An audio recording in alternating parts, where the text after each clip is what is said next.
came to win, to fight, to conquer, to thrive. I came to win, to survive, to prosper, to rise, to fly.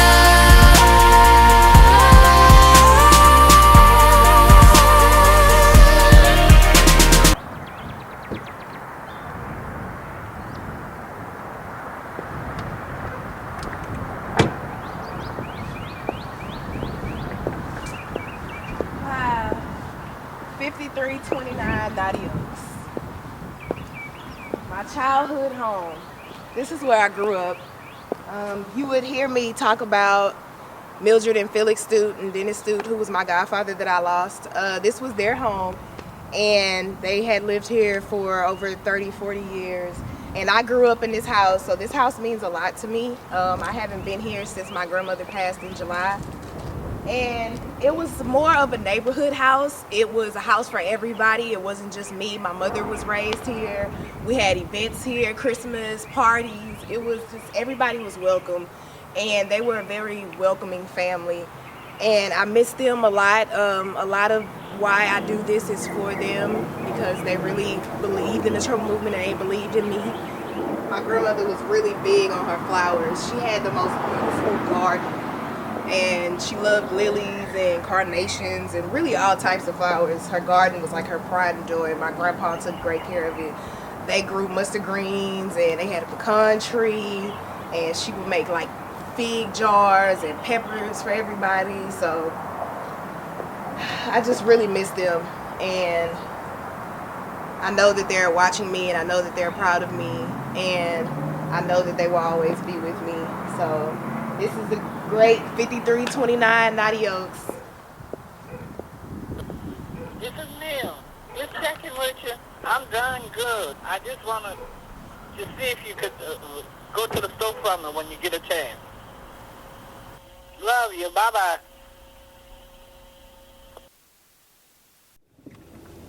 So around the corner from where my grandmother lived was where my father passed away, and he lived in this house with the woman who murdered him, Sheila. And I would have to pass this corner every time I went to my grandmother's house. So it was like I always had to see it. I couldn't escape it. And it just kind of, it helped me and hurt me at the same time. But it's all a part of growing, and it's a part of learning from your losses and making the best of them, and remembering those who loved you and the people you loved. That's the most important part, is that even though they're gone, they're still here in spirit, and they're always with you. And growing up in Herm Clark, or even on the Southwest side, and being a promiscuous teen and a painful, disrespectful child, you know, it teaches you a hard lesson. And to say that I'm doing the things that I'm doing now from where I came from says a lot. And it just shows how good God is. And this park up here, which is Cambridge Village Park, is where me and my grandfather would go and walk. And he taught me how to ride a bike over here, and a lot of memories at this park. But just this whole area and this whole neighborhood and this part of Houston, which is just where my roots are. My family still lives over here. My other grandmother, my mom, my aunt still live in the area. So we're all fairly close to each other. We're a small family, so we're really close, and we're really big on family, and they're very supportive of what I'm doing. And it's important because you are where you came from, but you can be better. And it's always good to remember where you came from, and it's always good to reminisce on the memories, the positive memories, instead of thinking about bad things or the negative things that may have happened, which is what I did in order to create the trouble movement. I had to think about the positive and the after. What was life going to be like after I overcame sexual abuse, and after I overcame loss, and after I stopped being promiscuous and learned to follow God and things like that. So it's about remembering where you were and where you're going, and then you can focus on how you get there. And Maya Angelou said, one of my favorite quotes is, there is no greater agony than bearing an untold story inside you. And Troubled is my untold story, and I decided to share my story. And I decided to create the Trouble movement, which is everything to me.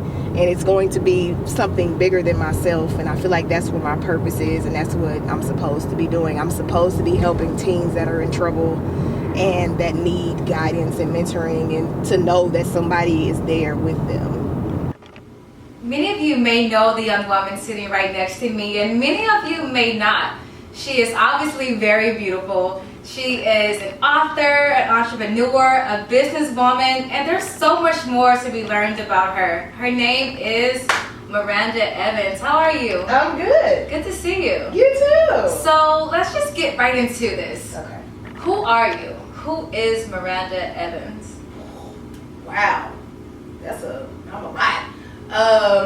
I am someone who is, I'm a survivor. I will start with that. I am a survivor of many things. I am someone who is ambitious and determined to help other people. When I was younger, I've always had the mentality to put other people first or help others. So I've always been extremely generous. Which is part of how I became who I am and how I started the Trouble movement. I am also very God-fearing.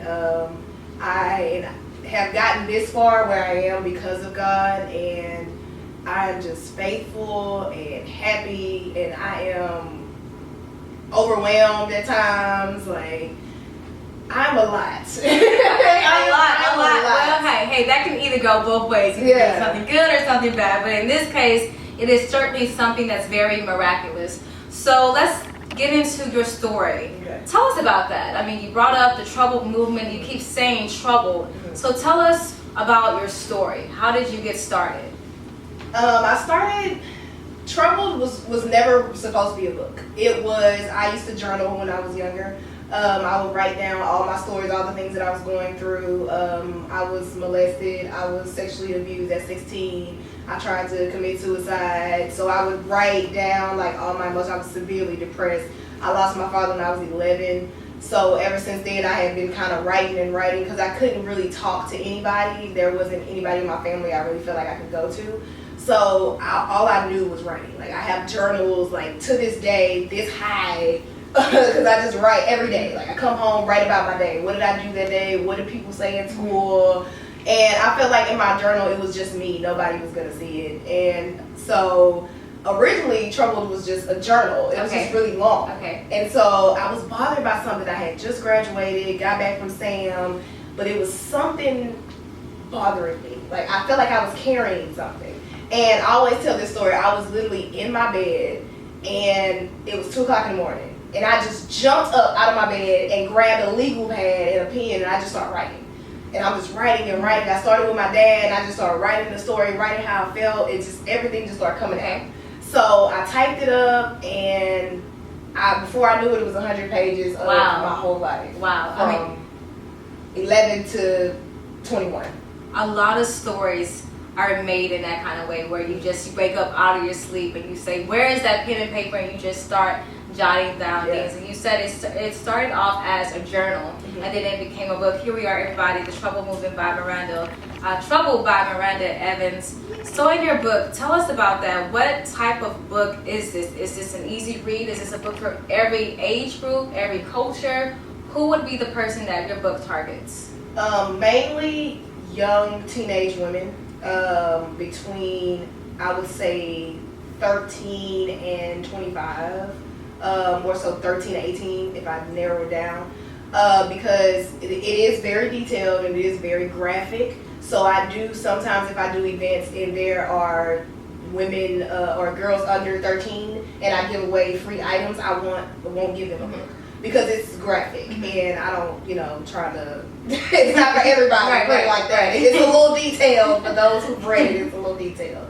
And then also a lot of parents. Okay. A lot of parents read my book, a lot of moms. Okay. They read it and they see their daughters in that situation, or even themselves when they were younger. Okay. So I would say it is geared towards either teenage girls or parents. Okay. Now, would you categorize your book as being a self-help book? Is this more encouragement? Is this maybe something I would see in the religious aisle at Barnes & Noble? Where can we find it if we walk into a bookstore right now? I think it would be in the autobiography memoir section. Okay. Because it's not really a self-help book. It's more so an autobiography. Okay. It's a story. It can help you after you read it because you can see how I transitioned from trouble to triumphant. Mm-hmm. But it's more so an autobiography. Okay. And you mentioned that great transition. You upgraded, you elevated yourself from trouble to triumphant. That's, I mean, me just grasping that, I think to myself, wow. So being that you come from a troubled background, how were you able to make this transition to being triumphant? Oh, God. Yeah. G-O-D. But God. Like, that is literal. Like, literally God. Yeah. And that's exactly how it happened because I was raised Catholic. Okay. And Catholicism is really different from being Baptist. And a couple years ago, maybe 3 years ago, I converted to Baptist. Okay. And I started going to Lily Grove. And once I got back from college and started going to Lily Grove, got rebaptized and things like that, I made a it was like I can't really explain it because it's more of a feeling. Like, I can feel God turning my life over. Okay. And then I also tell people when you get to a point where you can't go any further, you dug yourself in such deep of a hole, mm-hmm. and you have no choice but to go up. Okay. Now you say digging yourself in a hole, you have no choice but to, anywhere else. Mm-hmm. Describe one of those holes that made you say, you know what, that made you reach out to God. Can you tell us one of those stories? Yeah. One of them, there's two very big ones. One was when I was younger and I tried to commit suicide. That's when I realized that was when I learned to accept what was wrong with me. Okay. Because I was saved one time, but I didn't attempt suicide just one time. Wow. I attempted suicide multiple times, which is not in the book, and a lot of people don't know that. Tell us about an experience from I'm not maybe a fan who's read the book, mm-hmm. and they gave you their testimony. Have you had any experiences like that from persons who've read your book? Oh, all the time. Even I've gotten messages on Facebook about people who've read my book. A lot of girls I went to high school with actually Instagram me. They find me on Instagram, Facebook, anything, and they'll send me a long message about how they've been through the same thing and how my story helped them. Even when I go to speak, when I first went to go speak with the teenagers that I mentored, their parents. What elements have helped you become and arrive where you currently are with your health? Well, my mom asked me that actually not too long ago. She was like, how do you not cry? And I can talk about things and be open. First of all, I'm a horrible liar. I am a horrible liar. When I was little, I used to try to lie to my mom, and then I'll come back and be like, Mommy, I lied. And she just like, are you serious? You gonna tell her yourself? So I'm a horrible liar, so I have no choice but to tell the truth. And I feel like when you're transparent, when you're honest with people, then they trust you more. And I learned to cope with my tragedies at a young age. So now I can talk about it without crying. Like, I can go and visit where my dad was murdered without crying. Like, there's a lot of things I can do without crying. And it happens over time. You just get stronger. Because it never really goes away. You just get stronger in the situation. And so that's how I'm able to tell the story without breaking down. Because I still, like, my mom was honest enough to tell me that, she has a hard time listening to me even talk about it. Because she'll break down. Like, she can't even handle it. So that's why she asked me, how am I able to do it? But it's just, you forgive people and you don't hold on to that anger anymore. So over time, you just become stronger. And you realize, like, when I help my teenagers, I know that I have to be honest with them in order for them to be honest with me. Right. And you brought up the teenagers that you work with, being honest with them. How do you think you are, let me rephrase this question, connecting with young people, ages, teenagers, 12, 13, 14, 15, how can your story help them if anyone is experiencing any of the things you said, sexual abuse, being bullied, being bullied online? We know on social media there's a lot of bullying that happens that way. How can the troubled book help them with that? They can, when they read it, they can see, for one, that they are not alone. Because the biggest problem is, like, when I was going through it, I felt like I was by myself. Like, literally, I feel like nobody understood me. Nobody had been through what I've been through. Like, I didn't have anybody who related to it, who I could talk to. And I'm pretty sure if I tried, I have a aunt who I could really talk to if I wanted to, but I just couldn't get it out. And I didn't want to disappoint my family and things like that. But they feel like they can relate to somebody who's not in their family, but who's been there. So when they see that somebody has been there and they see where I am now, that's how it helps them. It's more so like they read the book and then they'll see me coming to talk to them, and I'll tell them what's going on with the trauma movement, or they'll know, and they're like, you know, I want to be like you. Like, how did you do all this and then now you're here? So that's what they see. Yeah. The most important part is, it's not the book, and it's not just the trouble movement, and it's not just that I was troubled, it's the transition in between. Right. So that's what trouble does. It brings you from the beginning all the way until the end. Now, reaching that ending, you've encountered so many people who have helped you along the way, that have encouraged you along the way. In order for teenagers to even reach encouragement, what advice do you give to adults who are in the capacity of helping, maybe teachers, mentors, after school counselors, parents, aunts, uncles, and older siblings? What can be said or done to reach these younger youth that may be dealing with things that their parents or guardians are probably not even aware of? I mean, I'm asking the question, are there possibly any signs that we can look for? Yes, that was actually how I was going to answer the question. Okay. Pay attention to the signs. Okay. Because they're there. Okay. And if you aren't paying attention, then they will bypass you. Like, before I did try to commit suicide, there were signs. My attitude was horrible. Okay. Like, it's horrible. It's still kind of horrible to this day, but it was bad. Yeah. And I was really angry all the time. And my mom just thought I was just mean. Like, she was like, why are you always so angry? But that's one of the major signs, is anger and pain.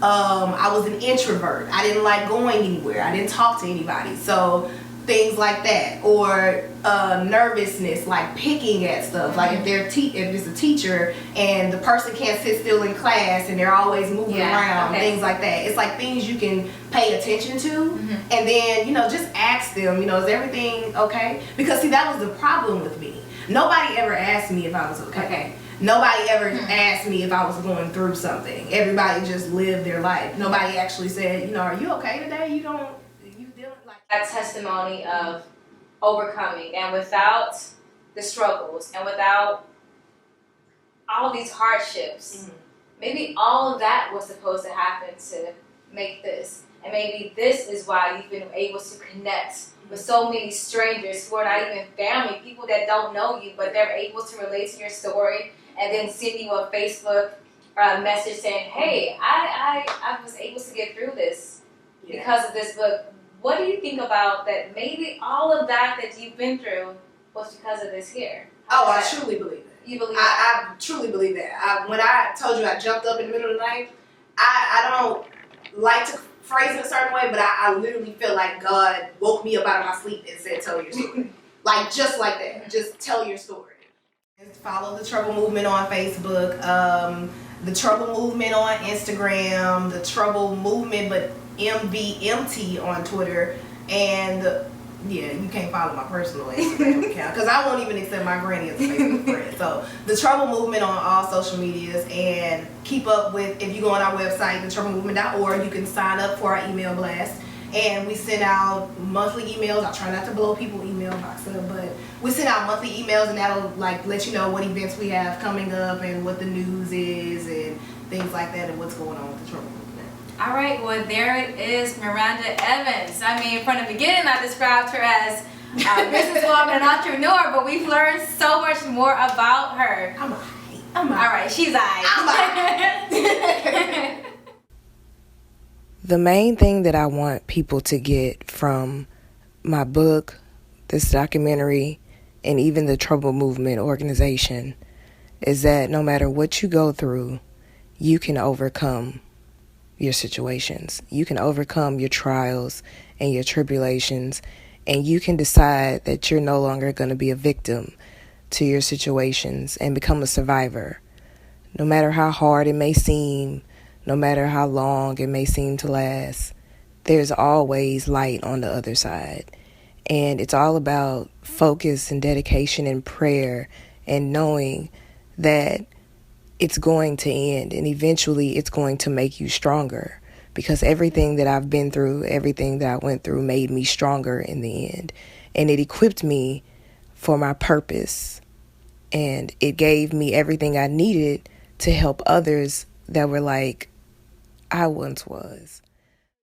I have my mom to thank for that, because I saw her as a strong single mother raise me and work 2 jobs, and to see her even through this process and to know that she's there with me and she's going through this with me, especially since a lot of the things that happened to me she didn't know about. It makes me a stronger person when I look at her and see how strong she is. And I love her for that. She is my number one supporter. She's my number one fan. She's my number one everything. And without the discipline and the rules that she gave me, I can't say that I would be where I am.